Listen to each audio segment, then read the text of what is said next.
missile the थागी बिजनी फरक हम तादुजे मिसाइल द ड्राइवर फमब्रने फमदे नमग्रदि थाबु थागरदि विदिन 30 मिनट्स तदुम सुती नेबा उपाय लेतेबा डायरेक्शन चेंज तोबुजु यारोएबा चप चाना चखिबा पोतो मदुदा दुम लोयरे एनी लममदा अटैक तौबा हैबजे ख्वाइदगी मरुइबा मफम कोनुंगुम्बा अदगी रिसोर्स लेबा मफमगुम्बा अदगी इलेक्ट्रिसिटी सुंगबा याबा नत्र करिनो मफम अफब मफम जिंगदो हाइदी कंट्री दुगी चौखटकदबा मफम जिंग मसी थुगाइरदि फिबम सोनिए मसी कंट्री जे हाइबा जगा सिंगदु दुने खल्ल थादा दुइजे येगनाबना थिनदुइजे आइगी ख्वाइ नाबा जगा दुदनी हाइ तारे किन्न थिलकपा मतम अदुगो चप मनाइ टारगेट तो दुने थमदुइजे अदु मयामना खनरमगनि पुंगाय हमदे लोइरदि कमाइन तौबा खोइदि युम सागलिबा तौरिबा मयामजिदि न्यूक्लियर बॉम्ब दुमदंग लादे खोइ पुन्न तुमदोइरा नते एनी न्यूक्लियर अमा थादरगा पृथ्वी पुन्न तुमनी हाइबा लेते मागी थादरिबा चांग बॉम्ब दुगी साइज अदगी मागी रेडियस त कयाम लाकनी मागी रेडिएशन न कयाम पाकथोरकनी अदगी मागी लेरिबदु स्मोक तुना कयाम हाइदी मशरूम स्मोक तुना कयाम तौरगा अवाब नंगनी हाइबदुगी पोतने लाक्तुइजे हाइदी एनी बॉम्ब हम थादरगा पुन्न काइनी हाइबा लेते हाइतर अदबु न्यूक्लियर वार तौरप तारगदी कमदौन खितंग फौदी सेक्शन थौरांग करी लौखटपा यागे मतमदा अखोइगी क्वाइ वीडियो मखा चथद्रिङै सिदा ngasi खक्तंग अखोइगी चैनल से थेंगनाबिबो यावब तारगदी प्लीज सब्सक्राइब तौबिरमु अदोमगी सब्सक्राइब अमममना अखोइगी वीडियो सेमनिंगबगी दुगुम थौनादो हेना हापी मयामना टेक सब्सक्राइब तौबिरकपसिना नुंसी बिबा कयाम उत्पिरकपसिना हाइबा तारे लाख अनि यौगदबा लिसिंग मरी मुक्ता ngaisale aduna subscribe खगा तौबिरगा 200k यौवनजे अदुगा वीडियो दम लाक्से मयामना ख्वाइदे किरिजे न्यूक्लियर वार नि न्यूक्लियर वार जे होरक तारगदि अखोइ पुन्न तुमगद्रसिनी मणिपुर द लेबो ओइगेरा अदगी यूएस द लेबो ओइगेरा एनी पृथ्वी की एनी मफम द लेबो तारगे पुनमक तुमगद्रा हाइबगी वाफम जिदनी फिल्म द उत्पदजु तुमबगी वाफम गातनी उल्ली जाइदि पुंगदुम तुमबा पुंगचाइ साइबा अदुगी पोतुनी अदुबु न्यूक्लियर वार छि द ख्वाइदगी किदुइजे यूएस का रशिया गा तौबिरक्तवा हाइबगी अखोइना लाइक्रुमदुइजे सिने करिगुम्बा यूएस का रशिया गा न्यूक्लियर वार तौनरबा वर्ल्ड पॉपुलेशन 8.4 बिलियन ने हुजिक लेरिसे 5 बिलियन की मथक्ता लोइनी ना हाइरी द फर्स्ट अखोइगी याम बॉम्ब थादबा हौनरक पतंजा से सिदा is the millions of people अदुम लोइग्रनी अदो यूएसए की हेना ngakningai ओरिबा मोइगी पावर से कइनो मतमदा यूएसए द करिगुम्बा रशिया ना न्यूक्लियर कापे हाइरजे और चाइना ना यूएस द कापे खलजे और नॉर्थ कोरिया ना कापे खलजे अदुदैदा यूएसए की पावर से कयाम नईगे दा कापैबा न्यूक्लियर मिसाइल दुना यूएसए की लैमा यौरक्त्रिङैदा यूएसए ना खुद हनग्रने न्यूक्लियर कापख्रने मसी यूएसए की मोइगी डिफेंस सिस्टम लिंगबगिने अदुना यूएसए की डिफेंस दि मैने हाइतारे यूएसए की डिफेंस है मसी SBIRS हाइदना मसी की सैटेलाइट चिना यामना चाउना इनहैंस तौई अदो सैटेलाइट चरोंग नि SBIRS की सैटेलाइट सिस्टम जे लेरिसे अदर मसीना यूएस का हेक यानदे हरिब लेबाक्सिंग खुदमोइना रशिया बु हाइरो चाइना बु हाइरो नत्रगा नॉर्थ कोरिया बु हाइरो नत्रगा इवन अखोइगी इंडिया का बु यानद्रेन खल्लजे अदो ओंजलगा लोइ लेय हौजी ओंजलम दुइसिना मिडल ईस्टर्न कंट्री सिंग ओंजलमगनी चाइना दो ओंजलमगनी रशिया दो ओंजलमगनी नॉर्थ कोरिया दो ओंजलमगनी अदुना मसीना पूरा अखोइगी scrutiny तौरगा मसीदा check तौरगा थंबनेबा Kanana कापकदोरी J अखोइ येंगिनी हाइतारे USA nuclear bomb cup नत्रगा थादबा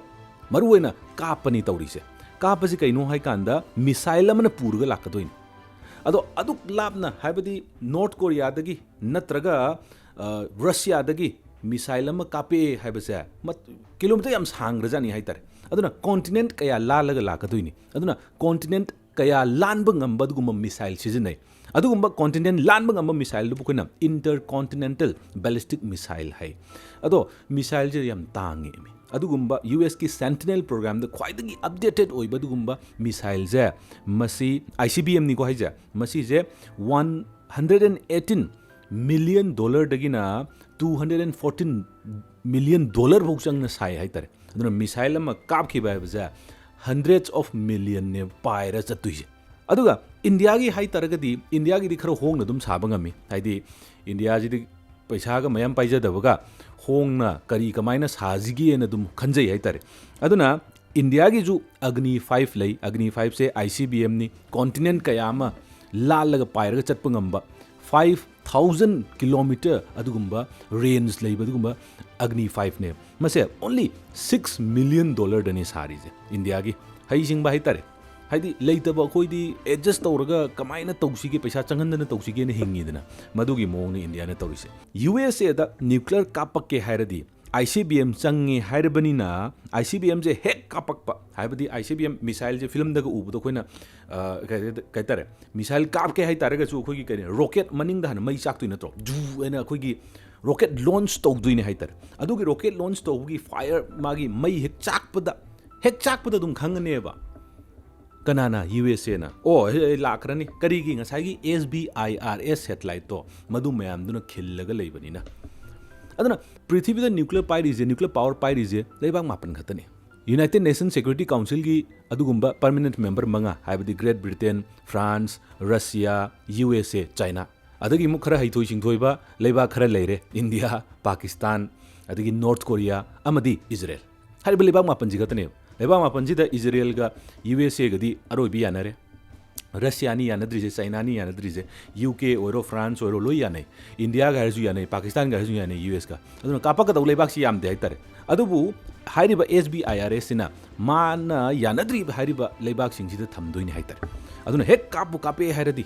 चिंगबु चिंखले नत्रगा May चाखले हाइरदी अदुम सोइदरे अदुम येंगजल मतुंगदा in fractions of seconds ता कैदोंनि मतमदि यूएस तैजु ओ मोइना कापख्रमनिना अखोइजु कापे हेना तक नम्म मतमदा अदुम लाने यौरक्त्रिङैदनिको यूएसए गी लैमाइदि यौरक्त्रिङैद अदुम मोइ लमन खुमने हाइतारे अदुगा अदुक थुना कमदौना यूएसए ना लमन खुमदोइनो सिने वांगजिना करी लैगी सिने मोइदा अदो यूएसए गी launch on warning policy annum लै काउंटर स्ट्राइक हाइतारे मीना कापे हाइदि अखोइ स्ट्राइक तौबा अखोइ काउंटर अटैक तौबा हाइबसि मन लै मयाम न्यूक्लियर जे मसी मिसाइल म थागे मतमदा यूएसए ना थागे नबु खल्लदि विदिन 6 minutes दा थाबा ngame मैक्सिमम 6 minutes की मनुंगदा यूएस की प्रेसिडेंट की डिसीजन की मखादा यूएस की लेरिबा दुंबा high military command in chief लेरिबा मयाम जे मसी मथंग पाउ फाउनरगा ICBM मिसाइल मा 6 minutes दा थाबा ngame कयाम यों मिनिट तरुक ता कोइ निसे यम तारिङै ददुम लाखरनी हाइतारे अदुबु सबमेरिन दगी काप के हाइतारे सबमेरिन गिदी मतम खर चंगे 15 minutes मुक चंगे हाइतारे अदुना यूएसए की प्रेसिडेंट ना करीगुंबा न्यूक्लियर जे लॉन्च तौगे हाइतारगदी कनामतगी अखोइगी मागी परमिशन लौवे मथौ तादे हाइतारे मा खक्तंगना सुप्रीम कमांडर ओइ हाइतारे ए काप खरजी लोरे अते कनामतना वा हाइबा ngमोइ होय काउंटर तौबो बुदी याय मदुदसु अखोइना कापसी कापोइ अदु तौबदा तौबोइना खन्नबो बुदी याय अदुबु मान हाइग्रि तारगदी लोइना अखोइ कैतारे पुनमक्तो या बगी मोंगने हाइतारे मिनट खरदनी पृथ्वी तंखाय म लोइबे याबगी मोंगदा लेरिसे अदो न्यूक्लियर पावर पाइरिबा मापन की आशाजे करिनो अमदी मापन नतबा अतोप लेबाक चनी ग खरे हेन लेरिबा सिदा मापन अमदी न्यूक्लियर पाइरे अदुगा लेमहौरिबा लेबाक चामगा मरफुदरा मुक्तुदी करिगी आशादनो लेइजे मतमदा ए कनामतना कापोइदा न्यूक्लियर बु कना कापतुरी कापोइ हाइबगी आशादने आशा जाउ सिंगने हिंगिजे आशा चाउरिगे हिंगे हाइतारे अदुबु अखोइना तल्लिजी केनो मतमदा ngसाइगी न्यूक्लियर पाइरिबा लेबाक मापनदो लेबाग मापनदुई मनुंगदा को खितंग वांगबा लीडर म याव तारगदी को खरा वांगबा लीडर सिंगी मनुंगदा मयामना दुम हाइबिरो कमेंट कना को वांगी लेबाग मापनजे आइदि यूएसए रशिया अदगी लेरिबा चाइना अदगी नॉर्थ कोरिया इजराइल लेरिबा लेबाग इंडिया पाकिस्तान लेरिबा मयामसे सिगी मरक्ता को वांगबा कनाना हौरकदौ माली हौरकनी हाइबा नते को वखलदा मानबदुनी हौरकनी गा हाइरु यापुनते अदुना आसादनी कापोय कईम तौरोइदा हाइबसिदनी हिंगिसे अदुबु इंडिया अमसुंग चाइना की ख्वाइदगी फजबा पॉलिसी लई नो फर्स्ट यूज पॉलिसी हाइदना हाइदी मखोइनदी कनामतदा खुद हाना थारोय हाइबदी न्यूक्लियर जे सुंगसिन सिजनरो इहान हानबदा होय अतोप लेबांगना हुरुक तारगदी यस वी विल रिटालिएट अदुबु अखोइनदी हौरोय हाइदना नो फर्स्ट यूज पॉलिसी हाइदना लई अदुगा तोंगान बा इंटरनेशनल एग्रीमेंट कयामा ग्लोबल एग्रीमेंट कयामा साइन तौरगा लई न्यूक्लियर जे सिजनदबा न्यूक्लियर बॉम्ब जे सिजनदबा हाइदना कयामा लई मदु तसेंगना मदु लांथोरक तारगदी लोइरबनी हाइतारे अदो खोइना खंजनबा याबदा पृथ्वी जिदा न्यूक्लियर वॉरहेड कया लेगे मतमदा पुन्नगी ओइना लेबाग मापनजिगी पुन्ना खोइना प्लस तौबा मतमदा लिसिंग तरागा निथोय हेन लई हाइतारे अदो मतममददी लिसिंग होमुद्रा हेन लेरमिनी मदु खर कक्थरकपदना ए न्यूक्लियर वॉरहेड से मसी तोक्थोची ने कक्थगिबदुना 12,000 मुक लई ख्वाइदगी चाउना लेरिसे रशिया ने अदुगी मतुंगदा यूएसए ने ꯃꯔꯛꯁꯤꯗ USA ꯅ ꯈꯔ ꯐꯥꯎꯅ ꯂꯩꯔꯤꯁꯤ ꯀꯩꯅꯣ ꯃꯇꯝꯗ ꯃꯣꯏꯗꯤ ꯗꯤꯄ꯭ꯂꯣꯏ ꯇꯧꯔꯒ ꯂꯩ ꯍꯥꯏꯇꯥꯔꯦ US ꯀꯤ ꯑꯗꯨꯒꯨꯝꯕ ꯅ꯭ꯌꯨꯀ꯭ꯂꯤꯌꯔꯁꯦ ꯗꯤꯄ꯭ꯂꯣꯏ ꯇꯧꯔꯒ ꯂꯩꯕ ꯑꯗꯨꯒꯨꯝꯕ 1700 ꯃꯨꯛ ꯂꯩ ꯍꯥꯏꯇꯥꯔꯦ ꯍꯥꯏꯗꯤ ꯂꯣꯛ ꯆꯤꯡꯉꯒ ꯂꯩ ꯍꯥꯏꯇꯥꯔꯦ ꯂꯣꯛ ꯆꯤꯡꯉꯒ ꯀꯥꯞꯅꯤꯡꯕ ꯃꯇꯝꯗ ꯀꯥꯞꯄ ꯉꯝꯕ ꯍꯥꯏꯇꯥꯔꯦ ꯑꯗꯨꯒ ꯔꯁꯤꯌꯥꯒꯤꯁꯨ 1600 ꯃꯨꯛ ꯂꯩ ꯂꯣꯛ ꯆꯤꯡꯉꯒ ꯀꯣꯛ ꯇꯧꯔꯒ ꯂꯩꯌꯦꯕ ꯀꯥꯞꯀꯦ ꯃꯇꯝꯗ ꯗꯪ ꯂꯥꯎꯅ ꯀꯥꯞꯄꯛꯄ ꯌꯥꯕ ꯑꯗꯨꯅꯤꯀꯣ ꯀꯤꯅꯔꯤꯁꯦ ꯃꯕꯥꯅꯤꯁꯤꯅ ꯌꯥꯝ ꯀꯤꯅꯔꯤꯁꯦ ꯑꯇꯩꯗꯤ ꯑꯗꯨꯝ ꯈꯔ ꯈꯟꯅꯕ ꯌꯥꯏ ꯑꯗꯣ ꯅ꯭ꯌꯨꯀ꯭ꯂꯤꯌꯔꯁꯦ ꯑꯩꯈꯣꯏꯅ ꯃꯈꯜ ꯑꯍꯨꯝꯗꯒꯤꯅꯤ ꯑꯩꯈꯣꯏꯅ ꯀꯥꯞꯄ ꯌꯥꯔꯤꯁꯦ ꯍꯥꯏꯕꯗꯤ ꯂꯦꯟ ꯇꯨ ꯑꯦꯌꯔ ꯍꯥꯏꯗꯤ ꯃꯤꯁꯥꯏꯜ ꯉꯁꯥꯏꯒꯤ ICBMꯗꯣ ꯃꯗꯨ ꯁꯤꯖꯤꯟꯅꯔꯒ ꯃꯤꯁꯥꯏꯜ ꯁꯤꯖꯤꯟꯅꯔꯒ ꯀꯥꯞꯈꯤꯕ ꯑꯃ ꯅꯠꯇ꯭ꯔꯒ ꯁꯕꯃꯦꯔꯤꯟ ꯏꯁꯤꯡ ꯃꯅꯨꯡꯗꯒꯤ ꯀꯥꯞꯄꯛꯄ ꯑꯃ ꯅꯠꯇ꯭ꯔꯒ ꯕꯣꯝꯗꯣ ꯄꯨꯔꯒ ꯆꯠꯂꯒ ꯑꯗꯨꯒꯨꯝꯕ ꯊꯥꯗꯅꯤꯡꯉꯤꯕ ꯃꯐꯝꯗꯨꯗ ꯄ꯭ꯂꯦꯟ ꯍꯥꯏꯇꯥꯔꯦ ꯑꯩꯈꯣꯏꯒꯤ USꯀꯤ ꯍꯥꯏꯔꯒꯅ ꯍꯟꯗꯛ ꯏꯔꯥꯟꯗ ꯁꯤꯖꯤꯟꯅꯈꯤꯕ B2 ꯕꯣꯝꯕꯔꯒꯨꯝꯕ ꯅꯠꯇ꯭ꯔꯒ B52 ꯕꯣꯝꯕꯔꯁꯒꯨꯝꯕ ꯅꯠꯇ꯭ꯔꯒ ꯏꯟꯗꯤꯌꯥꯒꯤ ꯍꯥꯏꯔꯒꯅ ꯁꯨꯈꯣꯏꯒꯨꯝꯕ ꯁꯨꯈꯣꯏꯗꯒꯗꯤ ꯃꯌꯥꯝ ꯆꯥꯎꯅ ꯍꯥꯞꯄꯕꯨꯗꯤ ꯉꯝꯃꯣꯏ ꯑꯗꯨ ꯑꯣꯏꯇꯥꯔꯒꯁꯨ ꯍꯥꯏꯔꯤꯕꯁꯤꯡ ꯄꯨꯔꯒ ꯆꯠꯂꯒ ꯃꯐꯝꯗꯨꯗ ꯊꯥꯗꯔꯨꯕ ꯍꯥꯏꯇꯥꯔꯦ ꯍꯥꯏꯗꯤ ꯄ꯭ꯂꯦꯟ ꯇꯨ ꯂꯦꯟ ꯍꯥꯏꯇꯥꯔꯦ ꯑꯦꯌꯔ ꯇꯨ ꯂꯦꯟ ꯍꯥꯏꯇꯥꯔꯦ ꯁꯨꯃꯥꯏꯅ ꯊꯥꯗꯕ ꯁꯤ ꯂꯩ ꯑꯗꯣ ꯄ꯭ꯂꯦꯟꯗ ꯊꯥꯗꯒꯦꯅ ꯆꯠꯈꯤꯕꯗꯨꯗꯤ ꯈꯤꯇꯪ ꯈꯟꯅꯕ ꯌꯥꯏꯑꯕ ꯍꯥꯏꯗꯤ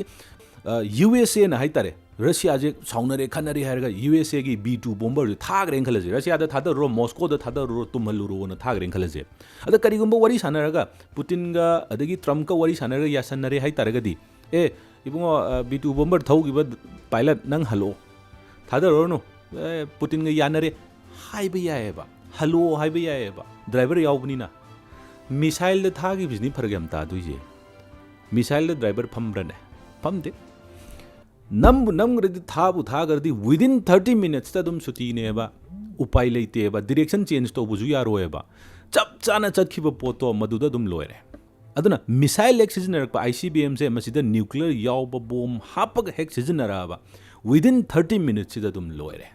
अदो साइंटिस्ट सिंगना एनालिस्ट सिंगना हाइबगी मतुंगिना रशिया दगी USA फाउबा अदुगुंबा ICBM सिजनरगा कापकपा मिसाइल दो मदु 26 minutes and 40 seconds ता USA योरकनी हाय अदुगा करिगुंबा नॉर्थ कोरिया गे USA गा खनब तारगदी नॉर्थ कोरिया दगी USA ताना मिसाइल थारकपा मतमदा 33 minutes संगनी हाय अद पुंगाई दनी लोरिजे फिल्म गी अखोय फिल्म येंग मतमदा इंटरमिशन लाक्त्रिंगे इंटरवेल लाक्त्रिंगे दा दुम बोम दु योरकनी हाय तारे अदुना वर्ल्ड हिस्ट्री से within 30 minutes ता change तौबा याय वर्ल्ड गी लेरिबा अदुगुंबा फिबम खुदिंगमक्से पुंगाय अमदा दुम पुन्ना change तौहनबा ngemme हायतारे अकनबा लेबाक सिंगजिना अदुबु एनी न्यूक्लियर मा अदु मयामना खनरमगनि पुंगाय अमदा लोयरदि कमाइन तौबा खोइदि सोमदा युम सागलिबा तौरिबा मयामजिदि न्यूक्लियर बोम दुमदंग लादे खोइ पुन्ना तुमदोइरा नते एनी न्यूक्लियर मा थादरगा पृथ्वी पुन्ना तुमनी हायबा लेते मागी थादरिबा चांग बोम दुगी साइज अदगी मागी रेडियस ता कयाम लाकनी मागी रेडिएशन न कयाम पाकथोरकनी अदगी मागी लेरिबदुम स्मोक तुना कयाम हाइदी मशरूम स्मोक तुना कयाम तौरगा अवाब नंगनी हाइबदुगी पोर्तने लाक्तुइजे हाइदी एनी बोम थादरगा पुन्ना काइनी हाइबा लेते हाइतारे अदुना इसम समना कइनो मतमदा न्यूक्लियर बोम हाइजे चमने बोम लेरिबा मयामजिगा माना खरा हेना काइतारे साथी हाइबे वानी अदुना बोम दुगी चौब साइज बोम दुगी अखोइगी लेरिबा मागी साथी बा साइज इफेक्ट कयाम तौगनी हाइबदुनी अदुना पृथ्वी की ओइना ख्वाइदगी चौब बोम अखोइ न्यूक्लियर बोम द सागरिजे मसी रशिया ननी जार बोम्बा हाइजे मसी जार बोम्बा जी बेरानी 50 मेगाटन्स ऑफ TNT एक्सप्लोसिव से सिजनरगा मसी साबने अदो 1 मेगाटन हाइजे अतै कइमत नते 1 बिलियन केजी दो किलो दो बिलियन नमा हाइतारे अदो 50 मेगाटन हाइतारगदी 50 बिलियन केजी ने मदुगी TNT सिजनरगा सारिबा बोम ने अदो असेंबगी प्लान दी रशिया ना 100 मेगाटन्स ऑफ TNT सिजनरगा सागे ना तोरंबनी 100 तो सारम तारगदी बेरा कानी हाइतारे अदो रशिया ना हौजिक हाइबे वानी मतमदुदबुदी USSR हाइ अदुगी US का USSR हौजिकिना रशिया जिगा याम कन्ना कोल वार गी मतमदा मुगनरिङै मतमदुदा USA तौरकनु को अखोइदी जार बोम्बा जिलै ख्वाइदै चौबा अदुगुम्बा न्यूक्लियर बोम नि तौरकनु गाना हाइबा यानबा नत्रगा किहन्नबा हाइदी अखोइदी ख्वाइदगी अनैबा लेबाक नेना खितंग फ्लेक्स तौनबा हाइतारे मदु सारम बयाय हाइदना मयामना हाइनै अदुना जार बोम्बा पोखाइबजे जार बोम्बा जे क्याम साथी के मतमदा खोइ हिरोशिमा अमसुंग नागासाकी दा एटोम बोम थादगिबदा मयाम लोइन हौजिक फाउबा अखोइ किनरीदना मदुगी थादगिबा चांगदा वागिबा पोखाइगिबदो मदुगी 1500 टाइम्स हाइतारे 1500 टाइम्स लिसिंग अमगा चामंगा हेन्ना मदुदे हेन्ना पोखाइरकदोइनि हाइतारे अदुना मैसिव फायरबॉल अमा pura mai achomba bol ama tawraga masi film da utpado khoi pa pokhairaga masi dei ja mai saga arai ba khudi ma punna tumbado tang avenger ga tawriba adigi tongan tongan ba dugumba akhoi gi apocalypse poiro adigi pura nuclear gi dugumba film ga yam buthong nei dana madu dei tawrido adigi mo mushroom cloud haidana akhoi gi pura oina maikhu oi kari boi smoke oi punna tawraga kakhalido मधुदो 60 kilometre हेन वांगना हारिबो Tsar Bomba test तौबो मतमदा थादबो मतमदा काखतखी 60 kilometre हाइजे माउंट एवरेस्ट क्वाइदि वांगे हारिबो चिंगजे मसीगुम्बा तरुक मखाई हेन वांगिने मधु वांगनने अदुगुम्बा ngसाइगी जार बोम्बा थादबो मतमदा काग्रिबा मैखुजे अखोइगी स्मोक हाइतारे अदो मसीगी अखोइना येंगकांदा मधु पोखाइगी येंगमदा किलोमीटर लिसिंग अमदगी हेन लाबनि येंगमतमदा उइ हारिने मागी इम्पैक्ट से अदो अदुक चावरे हरिब जार बोम्बा जे मसीना डिस्ट्रॉय तौब ngame जे मसी 35 किलोमीटर की रेडियस खतनी खतंग नि हाइबे वानी पूरा लम्मम दि लोइदुनि हाइतरे को अदुबु लम्मम हाइदि लम्मा चाम हाइतरे 35 किलोमीटर की रेडियस त लेबा सिंग अदुना चावरे न पुथुरई जे मसी अमा थादा मतम द पुंगतुम तुमनि हाइबे नते अमा खतंग थादा बद तुम नौ नते करिगुम्बा लेरिबा ngसाइगी लेबाक मापन न्यूक्लियर पावर पाइरिबा लेबाक मापन दो 9 कंट्रीज तुना मखोई मखोई की लेरिबा दुगुम्बा न्यूक्लियर वॉरहेड सिंग लिसिंग तरागा निथोइदो मसी अममम तंग कापक पतारगदि बेरा कानी हाइबी वाने अदो यूएस का रशिया का लान थेंगनरे हारेगा मणिपुर योरकदौ नते मणिपुर इम्पैक्ट लाकदौ नते अदो कीरिदी चाइना का इंडिया का नत्रगा इंडिया का पाकिस्तान का मसी तौरकान हाइदि न्यूक्लियर पावर्ड कंट्री निदना अदुना सिजनरक पतारगदि साउनादना एक सिजनरादि हाइबगी वाने अदुबु मणिपुर बॉर्डर एरिया दा लापना लेबनी कैपिटल लगी याम थी लापखरे हाइतारे किलोमीटर लिसिंग अमगी हेन लिसिंग अमग चमगा हेन लापग लेबदुगुम्बा मफम ने हाइतारे मणिपुर सिदि सिदाइदा लेबनी अदुना मणिपुर दा अटैक तौरकनी न्यूक्लियर थादरकनी हाइबसिदि मंगदबौ मंगदबै मवोंग अदुम हाइबि हाइ कइगिनो मतमदा मणिपुर दबु करी इंफ्रास्ट्रक्चर यामना मरुइबा लेगे डिफेंस की लेरिब्रा अदगी इलेक्ट्रिसिटी की मरुइबा ले करी लेरिगी मयाम हाइदि मयाम चाउना लेते होय लोकताक प्रोजेक्ट ले अखोइगी मई मयाम पुथोक्तरगसु अखोइददि लेरिदना अखोइद मयाम कानदरगसु हाइतारे हाइबदि एनी लममदा अटैक तौबा हाइबसे ख्वाइदगी मरुइबा मफम कोनुंगुम्बा अदगी रिसोर्स लेबा मफमगुम्बा अदगी इलेक्ट्रिसिटी सुंगबा याबा नत्र करिनो मफम अफब मफम जिंगदो हाइदि कंट्री दुगी चौखटकदबा मफम जिंग मसी थुगाइरदि फिबम सोनी हे मसी कंट्री जे हाइबा जगा सिंग दुदने खल्लगा थादा दुइजे येगनाबना थिन दुइजे आइगी ख्वाइ नाबा जगा दुदनी हाइतारे किन्न थिलकपा मतमदा अदुगु चमनाइ टारगेट तो दुदने थम दुइजे होय तसेंगना वर्ल्ड वॉर लागदी तसेंगना इन्फेंट्री ओइना हाइबदि लानमी अखोइगी सेकेंड वर्ल्ड वॉर दा जापान गा आईएनए गा तौरगा मणिपुर संगजलखिबा अदुमाइना लाकपा तारगदि मणिपुर फिबम सोकपा अदुगुम्बा मफम सिंगी मनुंग ओइनी सेकेंड वर्ल्ड वॉर दसु ओइगी सेकेंड वर्ल्ड वॉर दा 40,000 अदुगुम्बा जापान की मी लेगिदे हाइतारे अदगी लेरिबा मयाम अमा हाइतारे अदुगु चमनना हाइतारे तसेंगना खोंगमी लानमी गा यावरगा तेंग का थौजलक्तन खोतन तौतारगदि बॉर्डर एरिया नि सोमना कंदि म्यांमार दगी लाक्सनबा मतमदा मणिपुर का हेना अवाबा ख्वाइदगी अवाबा नंग स्टेट सिंगी मनुंग ओइनी हाइतारे अदुगु मखाताना लाकपदा न्यूक्लियर की ओइना ख्वाइदगी कीरिजे कैनो मतमदा न्यूक्लियर विंटर जिने न्यूक्लियर विंटर जे कैनो मतमदा तारिबा मफमदुदी पूरा वेपर ओनग्रने पूरा मनिल ओनग्रने तारि उपाय सुलै लेरोय मागी रेडियस तुदु लैबदी लोइग्रने दुंग हायरगा दुम पुंगलोय अदुबु न्यूक्लियर थादरबा मतुंगदा अखोइगी न्यूक्लियर बॉम्ब पोखायबदा मागी कारक्कदुरिबा मैखु हायतारे मागी ngसाइगी स्मोक तो मशरूम क्लाउड तो मधुदुना एटमॉस्फेयर की दुगुम स्ट्रेटोस्फेयर सिदा लैग्रा मतुंगदा नुमित की मैसा डायरेक्ट सनलाइट से मसी पूरा चुपसनग्रगा अखोइगी मालेम पृथ्वी सिदा नुमित से यौरक्तबा हाइदि मंगाल मैसा जी यौरक्तबा लाकने अदुमाइना लैगिबा मतमदुदा पूरा डार्क ओइना पूरा मम्मगा अदुगा टेम्परेचर जे सीबोबो पूरा हाइदरकने टेम्परेचर से मफम मफम की बुदी मखा पोली 8 डिग्री दगिना 20 डिग्री सेल्सियस फाउबा यूएसए गुम्बदा हाइदरकपा याय हाय अदुबु रशिया ददि 35 डिग्री सेल्सियस फाउबा हाइदबा याय हाय अदुदी मणिपुर सारिबा खुसासिदा मैक्सिमम 35 36 हाइरजिने सीबो साय हाइरजे अद -20 चक्रदी और -10 चक्रदी डिग्री दा फनाम इंगनीदना अदुगी मोंग दाइतारे पूरा इंगिनी पूरा विंटर की टाइप द लैगिनी हाइतारे चिक चिक लाउना लैगिदोइनी अदुनाबु मसीगी इम्पैक्ट से न्यूक्लियर थादरबा मतुंगदा लैरिबा इम्पैक्ट से मसी न्यूक्लियर विंटर हाइरिबनी टेम्परेचर खंगाय हाइदगिबसिना एनवायरनमेंट अहोंग कया चेंजेस कया मा लाकनी इम्पैक्ट कया मा लाकनी अदुबु न्यूक्लियर विंटर फनकना लाजु मसीना एफेक्ट तौरोइदबा यौरोइदबा मफम खरा पीरी ऑस्ट्रेलिया गुम्बा न्यूजीलैंड गुम्बा आइसलैंड गुम्बा सोलोमन आइलैंड गुम्बा amadi Vanuatu si hairiba leibak sing khara je masidi yauroina scientist sing na hai adagi bom thadra matung da agriculture da mu yang agriculture lau uba yadau natre extreme effect pira doini aduna crop failure leirani lau singu udramni na akoi karimata akoi chana thangna phangtabi mongda famine kayama thoni starvation thoni aduna bom na palaga ꯆꯠꯈꯤꯕ ꯀꯥꯡꯕꯨꯗꯨꯅꯕꯨ ꯍꯦꯟꯅ ꯐꯕꯩ ꯃꯑꯣꯡ ꯂꯩꯔꯅꯤ ꯍꯥꯏꯇꯥꯔꯦ ꯂꯩꯍꯧꯕ ꯀꯥꯡꯕꯨꯗꯨꯗꯤ ꯍꯦꯟꯅ ꯑꯋꯥꯕ ꯇꯥꯕꯒꯤ ꯃꯑꯣꯡꯅꯤ ꯑꯗꯨꯒ ꯂꯣꯡ ꯇꯔꯝ ꯏꯝꯄꯦꯛꯇ ꯍꯛꯊꯦꯡꯅꯅ ꯔꯦꯗꯤꯌꯦꯁꯟ ꯐꯪꯈꯤꯕ ꯂꯩꯕꯥꯛꯁꯤꯡꯗ ꯃꯤꯔꯣꯜ ꯀꯌꯥ ꯍꯥꯏꯇꯥꯔꯦꯀꯣ ꯖꯦꯅꯦꯔꯦꯁꯟ ꯀꯌꯥ ꯑꯉꯥꯡꯁꯤꯡꯗ ꯗꯤꯁꯑꯦꯕꯤꯂꯤꯇꯤꯁ ꯂꯩꯒꯅꯤ ꯑꯗꯨꯒ ꯀꯔꯤꯒꯤꯅꯣ ꯍꯥꯏꯕ ꯃꯇꯝꯗ ꯉꯁꯥꯏ DNAꯗ म्यूटेशन ꯊꯣꯛꯑꯅꯦꯕ ꯔꯦꯗꯤꯌꯦꯁꯟ ꯃꯌꯥꯝꯗꯨꯅ ꯑꯗꯨꯅ ꯀꯩ ꯍꯥꯏꯇꯥꯔꯦ ꯑꯉꯥꯡꯁꯤꯡ ꯑꯩꯈꯣꯏ ꯄꯣꯛꯂꯛꯄ ꯃꯇꯝꯗ ꯀꯩ ꯍꯥꯏꯇꯥꯔꯦ ꯗꯤꯁꯑꯦꯕꯜ ꯑꯣꯏꯅ ꯁꯣꯏꯅꯥꯏꯔꯒ ꯄꯣꯛꯂꯛꯄ ꯀꯌꯥ ꯑꯃ ꯂꯩꯒꯅꯤ ꯍꯥꯏꯇꯥꯔꯦ ꯑꯗꯨ ꯑꯣꯏꯇꯥꯔꯒꯗꯤ ꯑꯩꯈꯣꯏ ꯏꯝꯄꯦꯛꯁꯦ ꯐꯤꯕꯝꯗꯤ ꯈꯔ ꯁꯣꯛꯑꯅꯤ ꯑꯗꯨꯕꯨ ꯅ꯭ꯌꯨꯀ꯭ꯂꯤꯌꯔ ꯋꯥꯔ ꯇꯧꯔꯛꯄ ꯇꯥꯔꯒꯗꯤ ꯀꯝꯗꯧꯅ ꯈꯤꯇꯪ ꯐꯥꯎꯗꯤ ꯆꯦꯛꯁꯤꯟ ꯊꯧꯔꯥꯡ ꯀꯔꯤ ꯂꯧꯈꯠꯄ ꯌꯥꯒꯦ ꯃꯇꯝꯗ ꯑꯩꯈꯣꯏꯒꯤ ꯈ꯭ꯋꯥꯏꯗꯒꯤ ꯕꯦꯁꯃꯦꯟ ꯑꯣꯏꯔꯤꯕ ꯍꯥꯏꯕꯗꯤ ꯑꯦꯅꯤ ꯂꯝ ꯑꯃꯅ ꯂꯝ ꯑꯃꯗ ꯑꯦꯇꯦꯛ ꯇꯧꯕ ꯍꯥꯏꯕꯁꯦ ꯈ꯭ꯋꯥꯏꯗꯒꯤ ꯃꯔꯨꯑꯣꯏꯕ ꯃꯐꯝ ꯀꯣꯅꯨꯡꯒꯨꯝꯕ ꯑꯗꯒꯤ ꯔꯤꯁꯣꯔꯁ ꯂꯩꯕ ꯃꯐꯝꯒꯨꯝꯕ ꯑꯗꯒꯤ ꯏꯂꯦꯛꯇ꯭ꯔꯤꯁꯤꯇꯤ ꯁꯨꯡꯕ ꯌꯥꯕ ꯅꯠꯇ꯭ꯔꯒ ꯀꯔꯤꯅꯣ ꯃꯐꯝ ꯑꯐꯕ ꯃꯐꯝꯁꯤꯡꯗꯣ ꯍꯥꯏꯗꯤ ꯀꯟꯇ꯭ꯔꯤꯗꯨꯒꯤ ꯆꯥꯎꯈꯠꯀꯗꯕ ꯃꯐꯝꯁꯤꯡ ꯃꯁꯤ ꯊꯨꯒꯥꯏꯔꯗꯤ ꯐꯤꯕꯝ ꯁꯣꯛꯑꯅꯤꯍꯦ ꯃꯁꯤ ꯀꯟꯇ꯭ꯔꯤꯁꯦ ꯍꯥꯏꯕ ꯖꯒꯥꯁꯤꯡꯗꯨꯗꯅꯦ ꯈꯜꯂꯒ ꯊꯥꯗꯗꯣꯏꯁꯦ ꯌꯦꯛꯅꯕꯅ ꯊꯤꯟꯗꯣꯏꯁꯦ ꯑꯩꯒꯤ ꯈ꯭ꯋꯥꯏ ꯅꯥꯕ ꯖꯒꯥꯗꯨꯗꯅꯤ ꯍꯥꯏꯇꯥꯔꯦ ꯀꯤꯟꯅ ꯊꯤꯜꯂꯛꯄ ꯃꯇꯝꯗ ꯑꯗꯨꯒ ꯆꯞ ꯃꯥꯟꯅꯩ ꯇꯥꯔꯒꯦꯠꯇꯣ ꯑꯗꯨꯗꯅꯤ ꯊꯝꯗꯣꯏꯁꯦ ꯑꯩꯈꯣꯏꯅ ꯍꯧꯖꯤꯛ ꯈꯟ ꯇꯥꯔꯒꯁꯨ ꯑꯩꯕꯨ ꯀꯗꯥꯏꯗꯅꯣ ꯐꯤꯠ 10ꯗꯨ ꯀꯥꯏꯗꯅꯣ ꯑꯩꯅ ꯇꯧꯔꯨꯗꯣꯏꯁꯦ ꯅꯠꯇ꯭ꯔꯒ 30ꯗꯨ ꯀꯗꯥꯏꯗꯅꯣ ꯑꯩꯅ ꯇꯧꯔꯨꯗꯣꯏꯁꯦꯅ ꯍꯪꯅꯅꯦ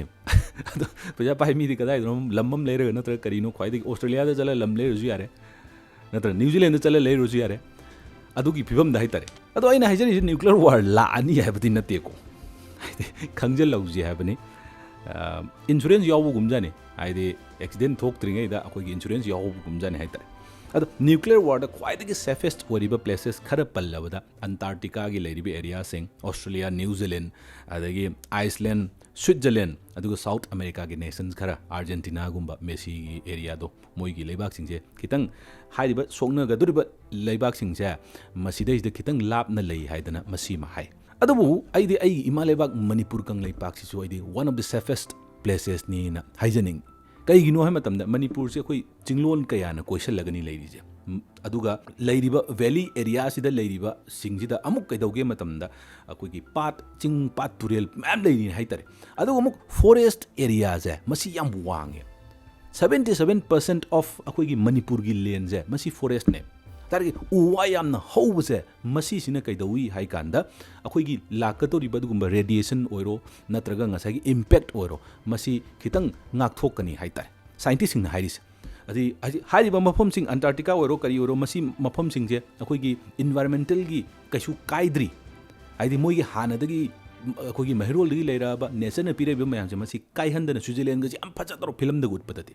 ꯑꯗꯒꯤ ꯑꯥꯏꯁꯂꯦꯟꯒꯁꯦ ꯌꯥꯝ ꯐꯖꯗ꯭ꯔꯣ ꯃꯁꯤ ꯃꯌꯥꯝꯁꯤꯅꯦꯕ ꯍꯥꯏꯗꯤ ꯒ꯭ꯔꯤꯅꯔꯤ ꯑꯦꯔꯤꯌꯥ ꯂꯩꯕ ꯑꯗꯨꯒꯨꯝꯕ ꯃꯐꯝꯁꯤꯡꯁꯦ ꯈꯔ ꯑꯗꯨꯝ ꯀꯩ ꯍꯥꯏꯇꯥꯔꯦ ꯗꯥꯏꯔꯦꯛ ꯊꯥꯗꯔꯗꯤ ꯎꯄꯥꯏ ꯂꯩꯇꯦꯀꯣ ꯑꯗꯨꯕꯨ ꯑꯥꯗ ꯁꯣꯝꯅ ꯑꯩꯈꯣꯏꯗꯗꯤ ꯃꯅꯤꯄꯨꯔꯗꯗꯤ ꯊꯥꯗꯔꯛꯇꯧꯗꯤ ꯌꯥꯝ ꯄꯨꯔꯥ 0.0001% ꯃꯨꯛꯀꯤ ꯆꯥꯡ ꯈꯛꯇꯪꯅꯦ ꯑꯩꯈꯣꯏꯗ ꯂꯩꯇꯦ ꯍꯥꯏꯇꯥꯔꯦ ꯕꯣꯝ ꯅ꯭ꯌꯨꯀ꯭ꯂꯤꯌꯔ ꯕꯣꯝ ꯂꯥꯛꯀꯅꯤ ꯍꯥꯏꯕꯁꯦ ꯑꯩꯈꯣꯏꯗ ꯀꯩꯁꯨ ꯂꯩꯇꯦ ꯑꯇꯣꯞꯄꯗ ꯊꯥꯗꯔꯒ ꯑꯩꯈꯣꯏꯗ ꯏꯝꯄꯦꯛ ꯂꯥꯛꯄꯁꯤ ꯐꯥꯎꯕ ꯈꯤꯇꯪ ꯑꯩꯈꯣꯏ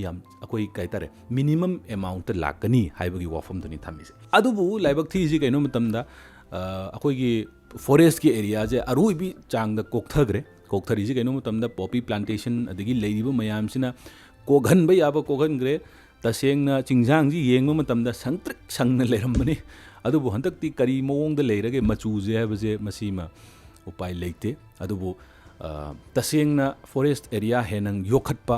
ꯑꯗꯒꯤ ꯐꯠꯇꯕ ꯊꯕꯛꯁꯤꯡ ꯇꯧꯗꯕ ꯑꯗꯨꯒ ꯍꯦꯛ ꯌꯥꯔꯤꯕ ꯃꯈꯩ ꯑꯩꯈꯣꯏꯁꯦ ꯑꯃꯒ ꯅꯨꯡꯁꯤ ꯆꯥꯟꯅꯅ ꯂꯩꯕ ꯍꯥꯏꯕꯁꯤꯅ ꯈ꯭ꯋꯥꯏꯗꯒꯤ ꯐꯕ꯭ꯔꯥ ꯍꯥꯏꯅ ꯈꯟꯖꯩ ꯑꯗꯨꯅ thank you so much for watching ꯌꯨꯠ ꯑꯦꯛꯁꯄ꯭ꯂꯣꯔ ꯇꯤꯚꯤ ꯃꯊꯪꯒꯤ ꯚꯤꯗꯤꯑꯣꯗ ꯑꯃꯨꯛ ꯊꯦꯡꯅꯁꯤ ꯊꯦꯡꯛ ꯌꯨ